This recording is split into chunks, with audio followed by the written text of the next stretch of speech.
Thank you, Jessica. Welcome, and thank you all for joining us today for the webinar Supporting Social Emotional Learning for English Learners. My name is Kathleen Cahoon-Newjock, and I'm the Title III English Learner Coordinator for Virginia Beach City Public Schools. And this afternoon, I am joined by several of my esteemed colleagues who will take a moment now to introduce themselves. Hi, I'm Shannon Leonard, and I am the English Learner Instructional Specialist in Virginia Beach. Hi, I'm Pam Johnson, and I am a middle school ESL teacher in Virginia Beach. I'm Catherine Orth. I'm an elementary ESL teacher in Virginia Beach.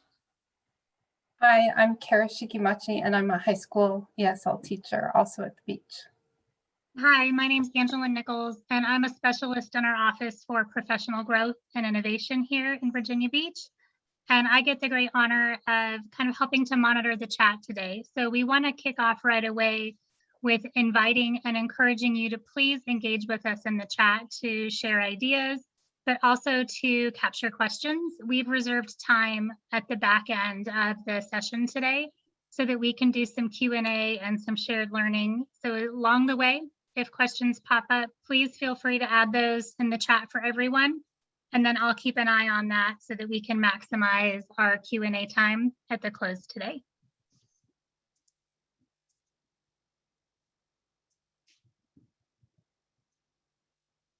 Okay, now that we know who you are, we'd like to know, a little bit about you. So Jessica, if you could pop up that Zoom poll. There's going to be a Zoom poll that's going to pop up on your screen. Please answer the few questions so we can kind of determine who's in the room today. And please note, if you're like me and you weren't quite sure what region you teach in or work in, there is a little icon on the screen that you can look at to see the regions for today. Looks like we have a lot of Northern Virginia folk coming in. Very good. As well as Tidewater, that's where we are. And Central Virginia is where I used to be. This looks to be about right with probably the population and number of people in each of these regions. Lots of Northern Virginia folks. That's awesome.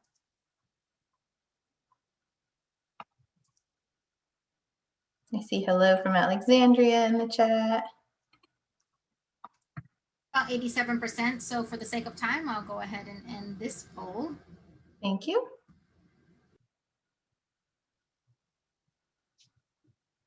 And there's going to be another question that's going to pop up. Sorry.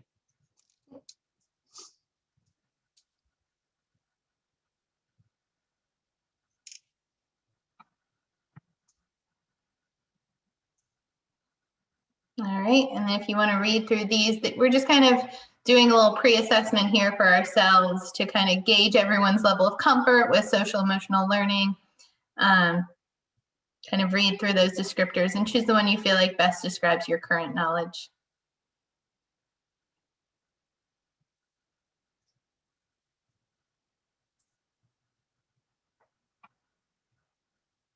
Lots of emerging skills, that's awesome.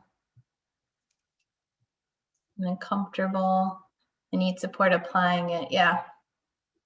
Kind of moving from that step of understanding social emotional learning and what it means to being able to apply it on a daily basis in whatever role we have. I think that's a great place to be. And thank you guys for coming today to help further and maybe have a discussion around that topic. And then we have one more question for you. This one's the easiest one. It's just, what's your role within your school system? It should be popping up in a second. Here we go.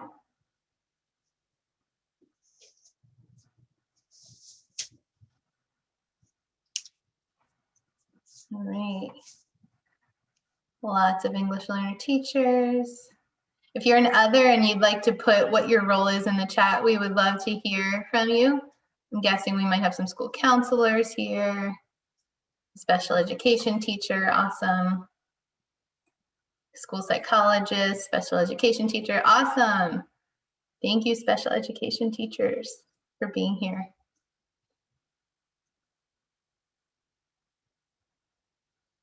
Cool, so lots of English learner teachers, administrators, and other teachers. Thanks you guys for helping kind of helping us kind of see who's in the room and where we all are before we get started today.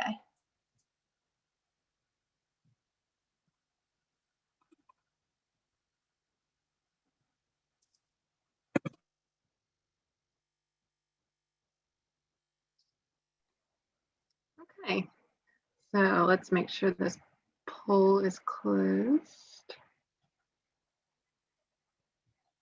Oop. Great. Okay, so our learning targets today are to develop an understanding of who English learners are and how their culture and personal history, including immigrant status and prior education, affect English language development. We will discuss adversities affecting students and their families, and we will explore social emotional learning tools and supports that serve as a buffer for adversities.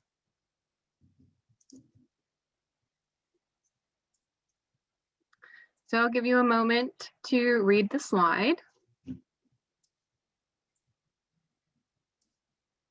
Culture is much more than language, holidays, food, music, and traditions. Culture defines our values, behaviors, perspectives, and expectations.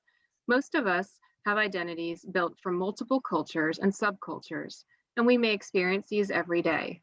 For example, we may consider ourselves part of American culture, Southern culture, and the culture of our family's heritage. As we move about our daily lives, we may encounter corporate, school, religious, or sports cultures. Each of these cultures has its own cultural norms. As educators, we need to help our students understand these often unspoken rules or expectations. Moreover, we want to ensure that we build awareness of our students' cultures and that we nurture an environment where differences are acknowledged and appreciated. One way to think about culture is to picture an iceberg. Only about 10% of an iceberg is above the water. The bulk of it is below the surface. Similarly, like the tip of the iceberg, culture has readily observable aspects, and people often think that these characteristics represent the culture of a society. However, most features, like the majority of the iceberg that is underwater, must be learned. Observable characteristics of culture include those listed here, as well as others, such as holidays, dance, and greeting rituals. These are materializations of the deep-seated attitudes and values of a culture, which are outside of conscious awareness. Some examples of these subconscious aspects are listed here under the water.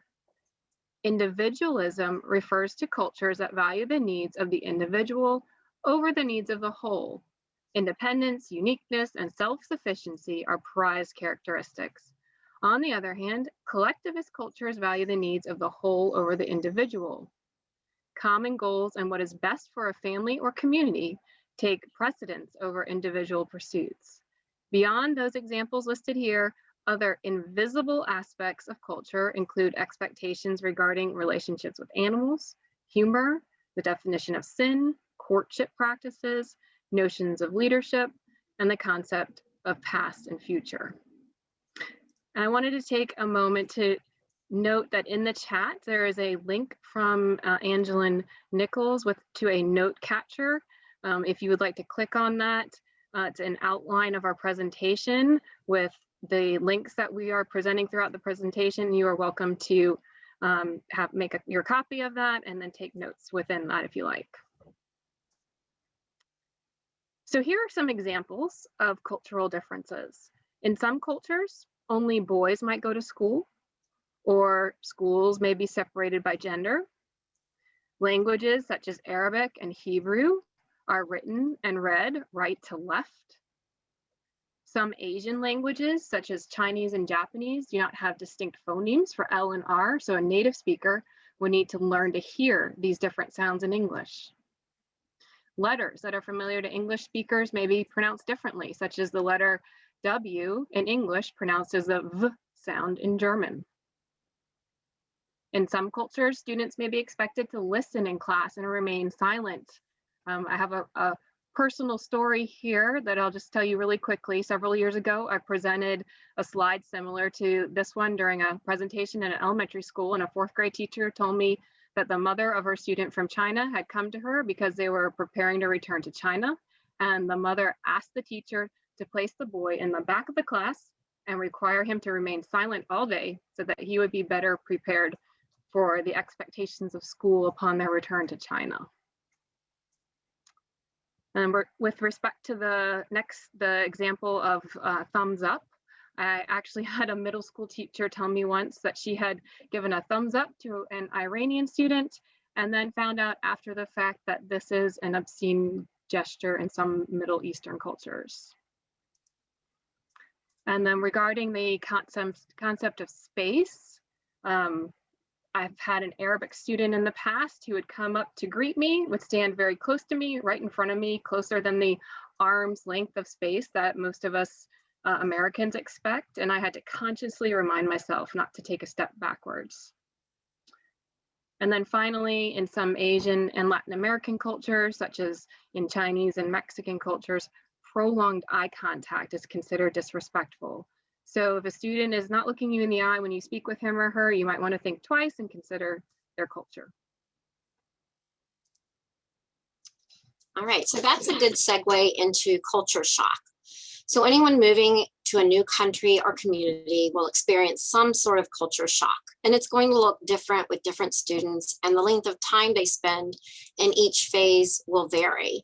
So depending on the research you look at, there are 4 or 5 stages, but they typically all begin in this honeymoon phase. And this is when they're excited to be in a new place. They're infatuated with the language and their classmates and the food. And at this stage, the trip to be here seems like the greatest decision ever made. And eventually the honeymoon's over and frustration or anxiety kicks in. The fatigue of not understanding the language sets in, and small things become triggers. The frustration comes and goes, but it's a very natural reaction. And when our students get to the adjustment stage, the frustrations subdue and they begin to feel more familiar and comfortable with our culture, the people, our food, and the language. And eventually the students are going to reach the acceptance stage, but this could take months or even be years later. Acceptance doesn't necessarily mean that everything is completely understood, but it's more like a realization that one culture is not better than the other. There's no right or wrong. The cultures are just different. Students have the familiarity to draw on the resources they need to feel at ease. So although many students follow that prescribed culture shock trajectory that Shannon just described, trauma from previous experiences that ELS students may bring with them could affect that traditional sequence. Teachers should be aware of the following red flags in student behavior and immediately contact a school counselor or other support specialists if a student exhibits one or more of these behaviors. I'm going to give you a minute to read over these. These all come from the book Students with Interruptive Formal Education, Bridging Where They Are and What They Need, and that's by Custodio and O'Flaughlin. So as you can see, these kind of go beyond the scope of that trajectory that Shannon just mentioned. And any of these behaviors might be red flags that students are experiencing trauma and that you should loop in a counselor or support specialist for help.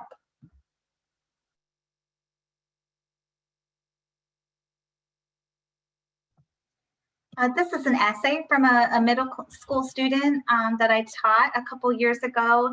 Feel free to take a minute to read it. It is exactly copied and pasted from what he wrote, so parts of it are difficult to read.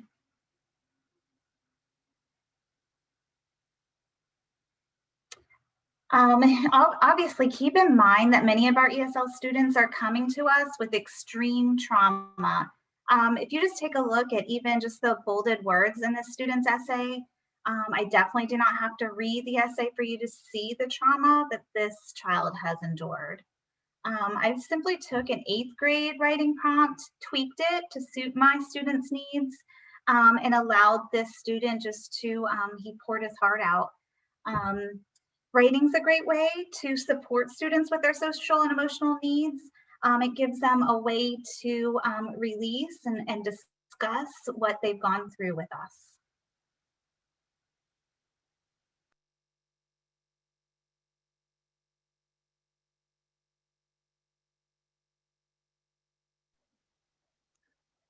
Thank you, Pam. So the educational background of students has a significant impact on their academic success. The years of compulsory education vary from country to country, and many Latin American countries do not require 12 years of education like the United States. So as you can see on this slide, for example, Ecuador, El Salvador, and Honduras require 9 years of education, but only 40, 23, and 21% respectively of students attend the final grade, compared with 96% of students in the United States who attend that final grade. Additionally, students may lack access to educational opportunities or have their schooling, as Pam just mentioned, interrupted by traumatic events in their home countries. Once they are in the US, they might be living with the fear of deportation if they or their families have arrived in the United States illegally.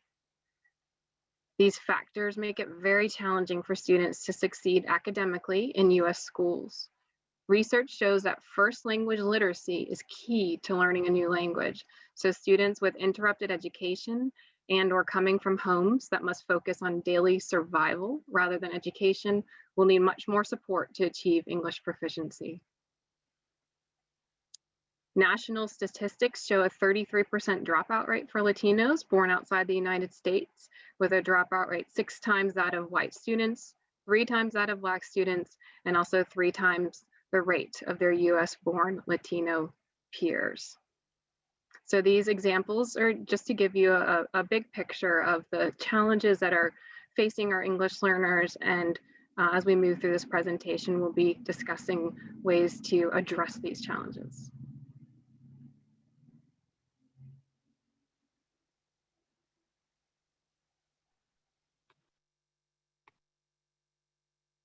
So we want to take a moment here to transition and really think that now that we've seen who learners are and some of the challenges that we approach, the ways in which we might leverage social and emotional learning to support the needs of learners. In Virginia Beach, we have a vision for SEL that is that each day our students and adults will learn about, develop, and openly practice their social and emotional skills in a safe and equitable environment that prioritizes the well-being of individuals and the collective community.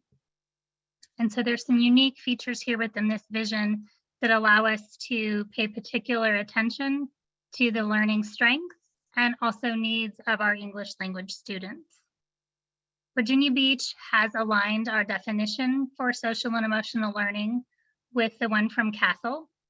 And so our resources and supports align and connect in with the 5 key competencies of self-awareness, self-management, social awareness, relationship skills, and responsible decision-making.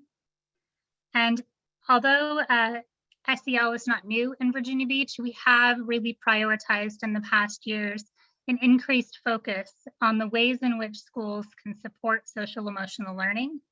And we focus in on 4 different ways that our school staff and community can support this. We work first to build and maintain a safe, welcoming, and equitable learning environment. SEL lives within our teaching and learning framework in Virginia Beach, and that's both through the teaching of explicit SEL competencies and skills, as well as integrating social and emotional learning into our academic instruction. As students are engaging in their classroom, schools, and communities, we're prioritizing and looking for ways that they can develop and practice their social and emotional competencies. And we utilize a tiered system of support to inform the SEL practices, programs, and resources that we use here in Virginia Beach. And it's my honor to turn this back over to these courageous educators that just continue to strive to take what SEL looks like in theory and really live that out in the schools and classrooms here every day in Virginia Beach. So we're going to take a pause for a minute before we move into some strategies, and we wanted to solicit your feedback since you're also all professionals who work with English learners. We wanted to know, what are the biggest challenges you've seen your L students experience, especially within the last year? So we have a QR code here. that you can scan with if you have a device with you, or Angelin just put a link in the chat. That will take you to a Menti, and I'm gonna pop it up here.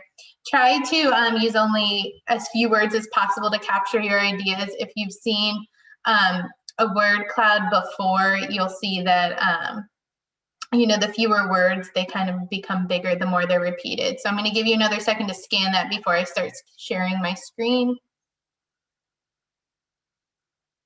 Okay, I'm gonna share my screen. So snap, or again, it's in the chat.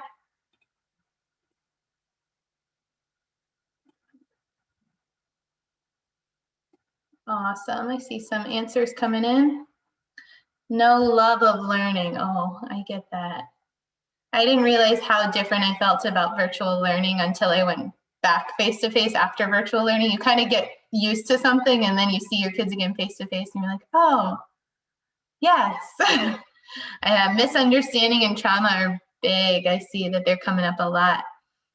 Learning new technology, a lot about the technology, the digital literacy, the access to technology, really difficult sometimes to convey that information. I know I've spent a lot of time on talking points with parents and video calling them, trying to walk them through technology. I know that can be really difficult. Communications, friendships, yeah, all of those things in school outside of, you know, the actual learning of content that our students miss. I was in my school today, they were doing option 2 SOL testing. So kids who hadn't been back in the building for over a year, you walked up and down the hall, and I heard so many kids being like, I'm having so much fun, I love this, I'm so excited to be back. And you never hear that when they're taking SOLs, but they were just so excited to see their teacher in person and see their friends from their class. So yeah, there's a lot of challenge. I see a lot of different things here, but I'm seeing a lot of themes of language, access, struggles at home, technology, all of those things we've definitely seen in Virginia Beach ourselves. So thank you guys for sharing those out with us. That was really powerful. All right, Shannon, I'm gonna stop sharing my screen. There we go. Okay, so what we wanted to do is overlay all those challenges you just identified onto Maslow's hierarchy of needs to talk about how these challenges can really interfere with a student's ability to learn. ELs have many unique challenges that must be addressed in order to help them achieve their full potential, because any student who is experiencing these challenges will have a greater difficulty concentrating and learning. Physiological challenges include food insecurity, exhaustion from working 30 to 40 hours a week, or having heavy domestic responsibilities at home, disrupted sleep schedules caused by late night studying, or a lack of space, quiet space to study at home. Safety and stability challenges include parental job loss, unstable living situations, evictions, lack of childcare where older siblings may take on this responsibility, multiple siblings or multiple families living in one house, privacy concerns with virtual learning, distrust of school officials or school forms due to past experiences, and unstable internet access. Social connection challenges include parental absence due to working long hours or at multiple jobs, family separation, and expectation that family responsibilities take priority over education, difficulty communicating or forming relationships with teachers and classmates, cultural expectations about teachers, other students that are not aligned with US expectations. And then esteem challenges. These include parents lacking education or literacy skills, students with interrupted or limited formal education, not understanding the teacher or school communication or norms, lacking experience with technology, which could happen when someone has difficulty navigating the learning management system or not being able to maneuver security features needed to join virtual meetings.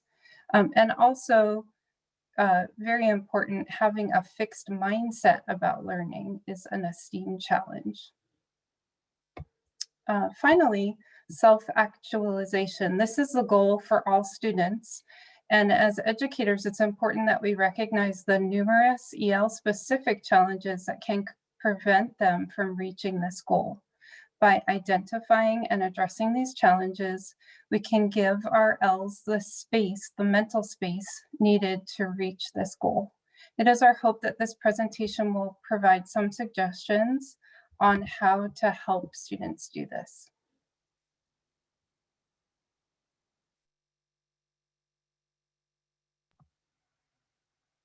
Another way to gain a better understanding of the social and emotional needs for our ESL students is through the use of interview type questions. This is twin sisters that I work with who were kind enough to answer some interview questions for me. If you take a listen to the first response, you'll hear the students' feelings about entry into the US schools. How did you feel when you came to school in the US for the first time? I feel nervous because it is my first time in a school we don't have people speak in Spanish. Did anyone want to add more to that about how they felt? It was kind of scary, nervous, so weird because I didn't know the language and everyone was like, oh my God, you're talking English. I mean, in Spanish, and you don't talk English. And I felt alone because, how I say, nobody speak my language. So thank you so much. That is great information. In the next response, you'll listen to the student defining her needs. What did you need the most when you were new to school in the United States?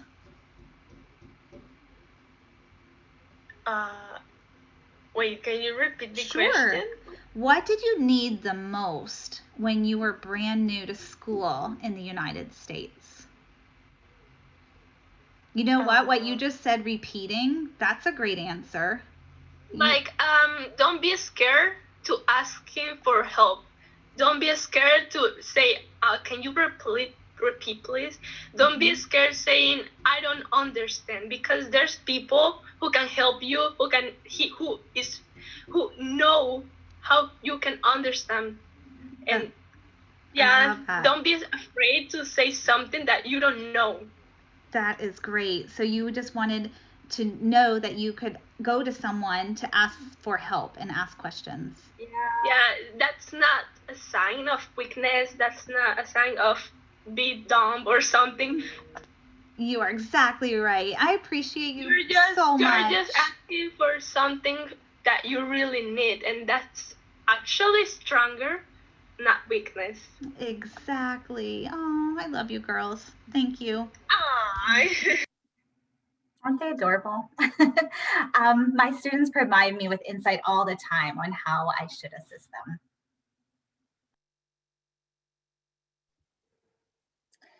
All right, so as that last clip showed us, giving ELs a sense of belonging is critical to their ability to thrive in a school environment. Establishing a safe, welcoming learning environment will also enhance EL student engagement. Some simple ideas that really work are: provide a welcoming reception at the front office. Try utilizing your division's interpretation services and look for ways to incorporate diverse languages and cultures into the school community. Consider using the Talking Points texting app. This was new for a lot of our teachers this year, and it was a lifesaver. This is a free app that provides two-way auto-translated texts, and it also allows documents to be attached for families with no email. It seems like a small thing, but making comprehensible communication and outreach easily accessible to everyone builds trust. Next, ensure schools, teachers, and classmates all learn how to pronounce each student's name correctly. Nothing makes you feel more valued than when someone takes the time to learn your name. Also, get to know student backgrounds, traditions, and cultural norms. This will help teachers understand their students more fully and prevent cultural misunderstandings. There was one recently at my school, a health and PE teacher doing a nutrition unit came to me to ask why a student was not engaged. And it happened to coincide with the season of Ramadan. And this particular student was fasting and having a hard time concentrating. And it was very difficult for her to be learning about nutrition when she was trying to fast all day long. So once the student and the teacher communicated and they understood each other, the teacher was able to provide a different option for her. Next, be sensitive to EL perspectives and value diversity throughout the building. Having a no microaggressions policy goes a long way to making ELs feel safe, valued, and loved. And lastly, Kathleen will speak about a new program that our district is working on to include our ELs and their families. Thank you, Kara.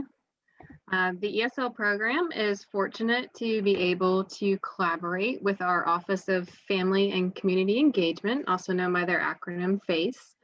We are working to ensure that all educators are aware of the phone interpretation services available to them and that pertinent division-wide documents are translated into Spanish and several other of our most widely spoken non-English languages. FACE is also working on creating better accessibility of information for our Spanish-speaking families, such as offering webinars regarding registration opportunities for next school year. Additionally, FACE is in the process of developing training for schools, including a welcome packet on how schools can provide a warm and supportive reception for English learners and their family. They've also created the Hispanic Voice Group, which is an anonymous, safe place for families to discuss their experiences with the school division, get access to important information, and develop a sense of connection and trust with our schools. So FACE does much, much more than this, but these are some of the ways that they have been working with us to help reach out to our English learners and their families.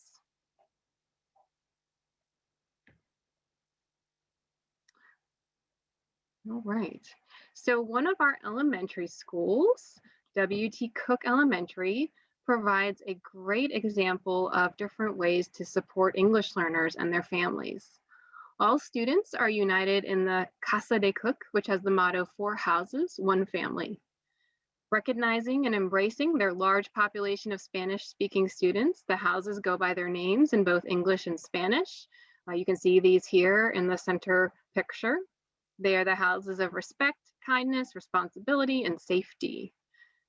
And moreover, in order to encourage all students to appreciate other languages, rooms throughout the school are labeled in Spanish, and the library at Cooke supports Spanish literacy by offering a variety of both Spanish and bilingual English-Spanish books at different Lexile levels. A couple of years ago, Cooke was featured on our local news because of their collaboration with the local sheriff's office, which partnered officers with 1 or 2 English learners. The officers ate lunch with the students, helped them with their homework, and attended school events. The program was a hit with kids and officers alike, and while it's been on pause during the pandemic, Cooke hopes to resume the program in the future.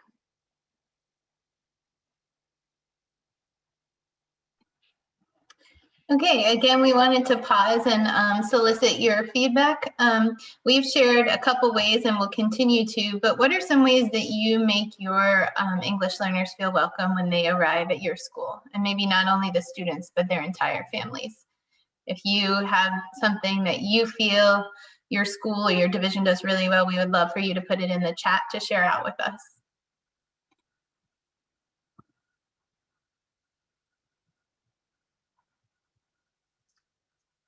A new student lunch bunch. That's really cool. I remember I was a new student in elementary school in 1st grade, and the girl who volunteered to be my lunch buddy the first day ended up being my best friend for the rest of K-12. So those initial connections really do make a big difference. Parent nights, dinner served so family can eat with staff, yes. The power of involving food is strong. Newcomer welcome packages, monthly free family markets. I'd love to know more about that. That sounds interesting. A lunch bunch for students that celebrated Ramadan, and some spoke English fluently and others didn't, so they made connections. Very cool. Yes, I have had sporadic students when I was a classroom teacher who celebrated Ramadan, but I never had more than one, but they always came back with me at lunch, so they didn't have to sit in the cafeteria with everyone else, but having a whole group would be awesome. Being bilingual is very helpful. New student ambassadors, community rock gardens, and students get to paint the rocks at. That's a really great idea. Anything to make them feel like they're just a seamless part of the school is great. Sponsorship programs where families pair up with new families. So that covers any new students. These are really good ideas. Might have to steal some of these and take some of these back to my schools. All right, feel free to continue putting those in the chat, but we're gonna actually look at a video and kind of transition into some academic ways that you can make your ELS students feel comfortable and involved. All right, thank you. So we're going to take a moment here and put ourselves in the shoes of language learners. And we have here, you see one of our panelists, Kathleen, who is going to be your language teacher for the next few minutes. So you are the new student in the new country, and we're going to watch your teacher's first lesson.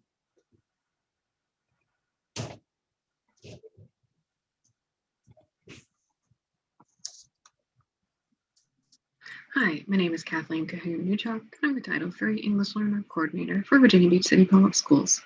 Please excuse any errors in vocabulary, grammar, or syntax in the upcoming presentation. It's been a long time since I've studied or spoken German. Heute werden wir über gesunde und ungesunde Lebensmittel lernen. Das Pferd und das Schwein werden uns helfen, die Unterschiede zwischen gesunde und ungesunde Lebensmittel zu verstehen. Das Pferd frisst gerne gesundes Lebensmittel, damit es stark ist und schnell laufen kann. Das Schwein frisst gerne ungesundes Lebensmittel, weil es gut schmeckt. Das Schwein hat nicht die Energie, schnell zu laufen oder stark zu sein. Das Pferd frisst gerne jeden Nachmittag einen Apfel mit Erdnussbutter. Es trinkt auch viel Wasser. Andererseits frisst gerne das Schwein Schokolade und Kartoffelchips. Es trinkt lieber Cola als Wasser. So. Jetzt werden Sie die Worte sortieren. Können Sie es machen?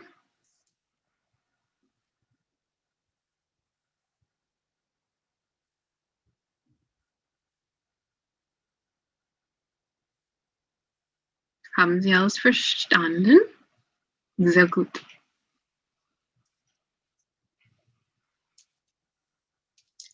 Okay, so unless you know some German, you may not have understood much from this lesson. You might have heard a few cognates maybe, but would you be able to complete the follow-up assignment she just showed you at the end to demonstrate what you learned? It would definitely be a challenge, I think.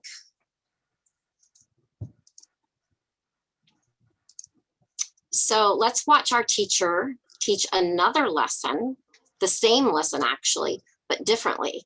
And as you watch her, we want you to use the chat and share any accommodations or any modifications that you see your teacher using during the lesson.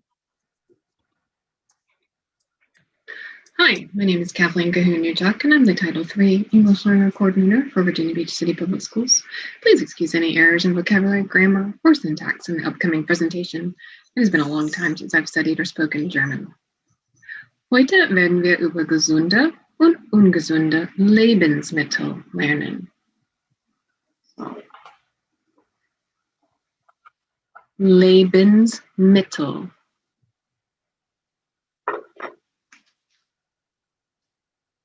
Lebensmittel. Lebensmittel.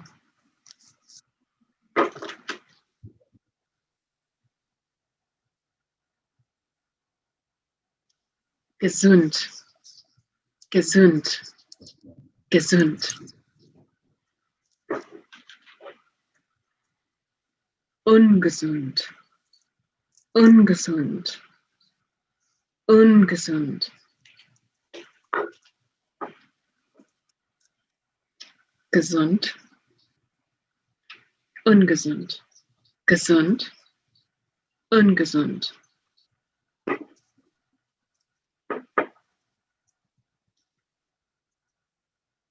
Das Pferd und das Schwein werden uns helfen, die Unterschiede zwischen gesunden und ungesunden Lebensmitteln zu verstehen. Das Pferd, Pferd, das Schwein, Schwein, Pferd, Schwein. Das Pferd frisst gerne gesundes Lebensmittel, damit es stark ist und schnell laufen kann. Stark, schnell laufen, schnell laufen, schnell laufen. Das Schwein frisst gerne ungesundes Lebensmittel, weil es gut schmeckt. Das Schwein hat nicht die Energie, schnell zu laufen oder stark zu sein. Nicht die Energie.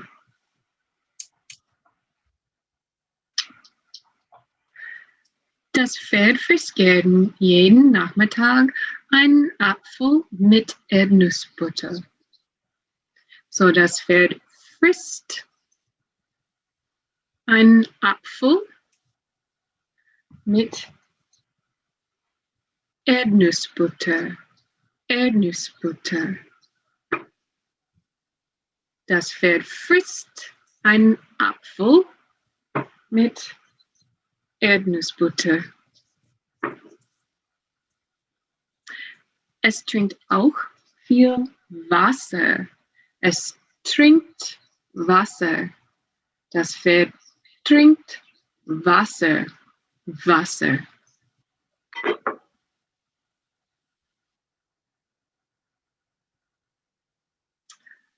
Andererseits frisst gerne das Schwein Schokolade und Kartoffelchips.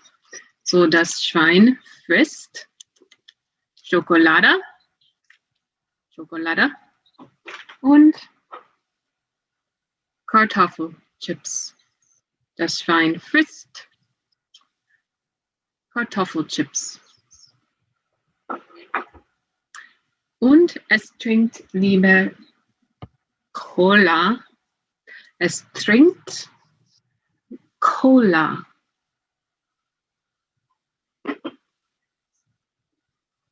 So. Jetzt werden wir Lebensmittel, ja? Lebensmittel,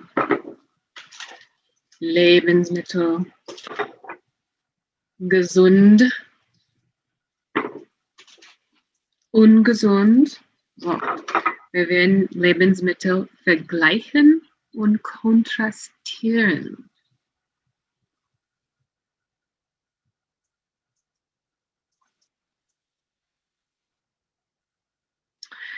Wir werden gesunde Lebensmittel unter das Bild des Pferdes stellen. So. Und wir werden ungesunde Lebensmittel unter das Bild des Schweins stellen. Ja? So, können Sie es machen? Schokolade.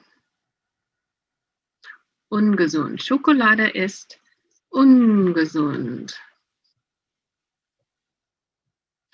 Und das Wort Schokolade. Okay. Gesund. Ein Apfel ist gesund. Apfel. Das Wort Apfel. Und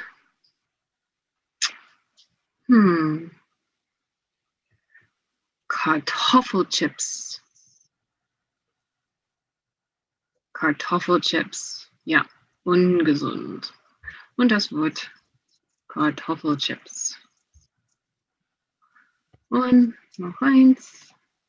Erdnussbutter. Erdnussbutter ist gesund. Erdnussbutter. Ja, so. Und Cola. Cola ist ungesund. Und Wasser. Wasser, ja, ist gesund. Wasser. Okay, so. Sehr gut. Haben Sie alles verstanden?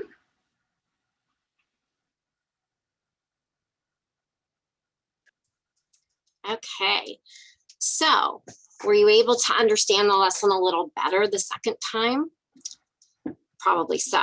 Hopefully you could at least get the gist of what your teacher was trying to, the lesson she was trying to get across. So just looking at the chat, some of the modifications you saw are the accommodations. Some of you put in visual representations, realia. There was lots of repetition, acting out, lots of gestures, that sort of thing. And then when she got to the word sort, she used the pictures. There was scaffolding, modeling. And I see some people said, yes, they understood better. Absolutely great. So just those small differences really can make a difference for our students. Imagine what it's like to be a student in that first video versus a student in that second video. So this just gives you a really quick idea of how our English learners must feel every day in class, and especially if gestures and visuals and repetition are not part of the lesson. Thank you, Kathleen. So one guidepost that we as ESL teachers look to when communicating those abilities of our students is the WIDA can-do descriptors. These represent what learners can do across different content areas, and they support the WIDA standards during instructions. Some ways that we use the can-do descriptors are to collaborate with classroom teachers about language for learning as students move along the continuum for language development. Advocate for the Ls to have equitable access to developmentally appropriate content, differentiate classroom instruction, and understand access for Ls test scores. So if you look here, this is a picture of what some of the, I think this is 3rd through 5th, can-do descriptors are for different levels. So you'll see here, for example, a level 1 student in listening may be able to listen to a word and point to the picture, follow one-step direction, match classroom language to oral routines, going all the way up to a level 5 student where they can carry out oral instruction, make models to do problem-based or problem solving, form opinions of people. So you can see what Ls can do in terms of a language load definitely advances as they go along and develop in their English proficiency. If I can just jump in for a moment, those are some older resources. So as we're rolling out the 2020 edition of the ELD standards framework from WIDA, we're really focusing on the proficiency level descriptors and applying that to Virginia SOL. So any verb that we see should really come out of the content standards, curriculum frameworks that are connected to the grade level. And then we think about differentiation for language from the proficiency level descriptors that are now leveled by K1. So separately K, then 1, 2 and 3 combined, 4 and 5 combined, 6 through 8, and 9 through 12. So I just want to be clear, we're shifting our thinking so that students can do any verb, any content, if we scaffold up and provide appropriate supports. The attention to language and differentiating for language comes from the proficiency level descriptors, which are based on performance definitions. So we really want to think about what students can do with language and not within any specific kind of task or activity. Thanks. Thank you. Yes, and we had talked about that, and we are making that shift, and we we went with that one because we were like, well, we're comfortable with talking about these as we're continuing to implement the 2020 standards. So thank you, Jessica, for that clarification. And then, of course, once we know what the students can do with language, we want to provide them the appropriate supports and scaffolds so that they can have success regardless of their proficiency level. So some of our most used classroom supports are listed here. But one resource that we do use to look for those classroom supports are the go-to strategies. And these were developed by the Center for Applied Linguistics, by teachers and professors. And I have a screenshot here of some example classroom supports. Strategies were chosen as the focus for this project because they're so useful in helping the teachers scaffold their content.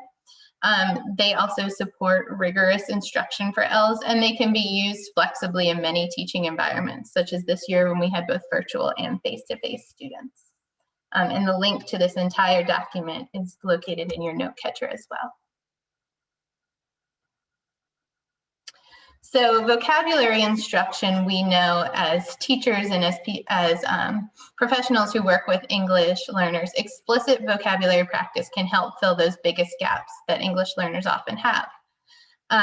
Vocabulary is at the core of our instruction in every domain. And here are some quick and easy examples that we use, how you can make vocabulary real for your EL students. And you can see in these examples that content vocabulary is an area that we especially try to emphasize for ELs, as it can lag in development when compared to that conversational language. So here's an example. We use a lot of interactive notebooks with our students to help them be able to visualize and remember their content vocabulary. An example of a word wall for each unit. There's a math word wall.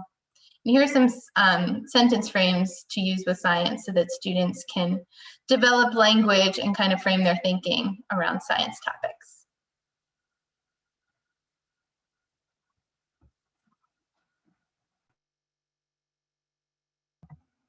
Also, when you're thinking about social and emotional learning for our students, those first few weeks are extremely critical. We just need to take the time to put supports in place. As you can see, my adorable students were models here.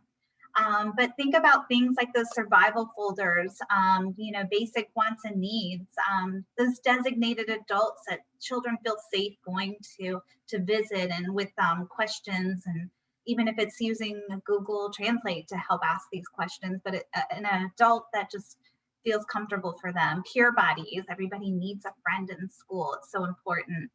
Doing those tours at the beginning. So have a walking buddy to take a tour throughout the school. And also just realize that silent period, we need patience and understanding just to help a student get through that time.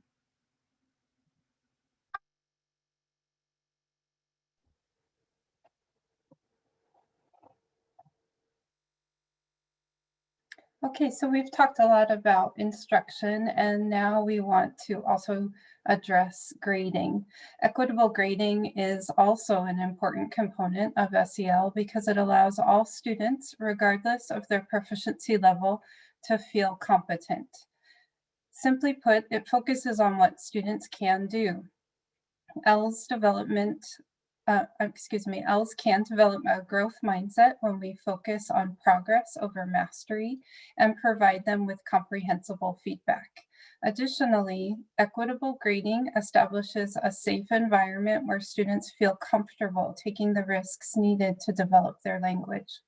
When used in tandem with the EL accommodations you've seen, grading can support student growth and makes the curriculum meaningfully accessible to all ELs. Some options that are working for our school district are having a not evaluated option for elementary school students, a pass-fail option for middle school students, and a pre-audit option for high school students. This would be for level 1 students who want to take a class before they take it for credit. In addition, our students use policies like no zeros, accepting late work without penalty, grading in-class work only when a student does not have equal access at home, reducing the amount and length of graded assignments, excusing students from excessive missing assignments so that they can catch up, providing students choice for project-based assessments.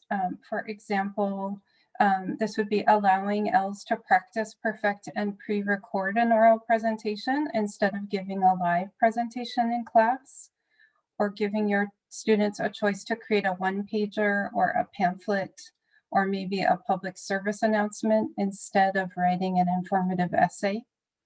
Also using portfolios as an assessment tool to illustrate student growth over time.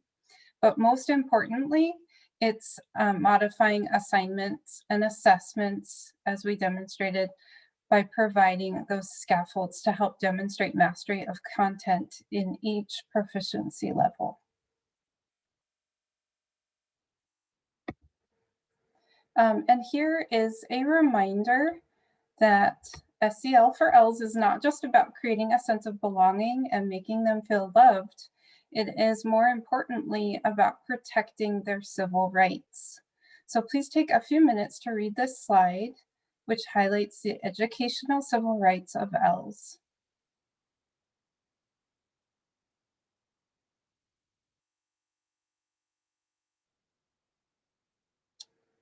SEL strategies, differentiated instruction, and equitable practices give ELs access to education. For this reason, we must make every attempt to put tiered systems of support and interventions in place so we can ensure their success.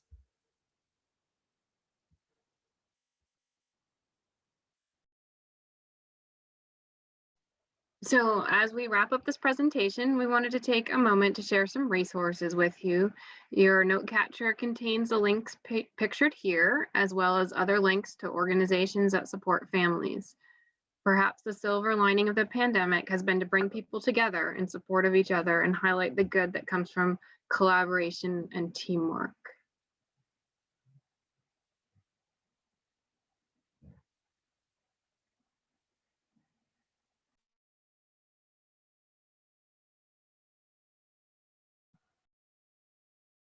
So again, because we're in a group of professionals here and we wanted to solicit your feedback, we wanted to know what resources were available to ELs in your area of the state. If you have any particular that you think would be for the good of the group, we would love to hear from it in the chat.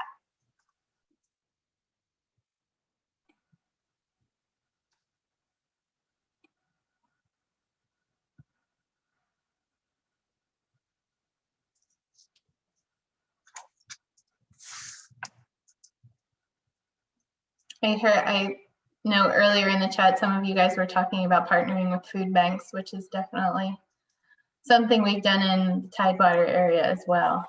I think partnering those supports together are really important in streamlining processes for families.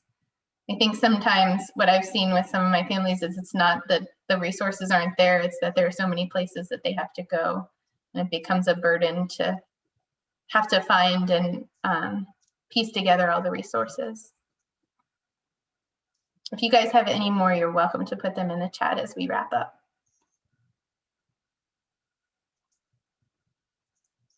So we'd like to leave you with just this last thought. This is a quote by Pamela Broussard, and she's an English learner guru you might already be familiar with. We follow her on Twitter and Facebook. So I'm gonna give you just a second to glance at her words.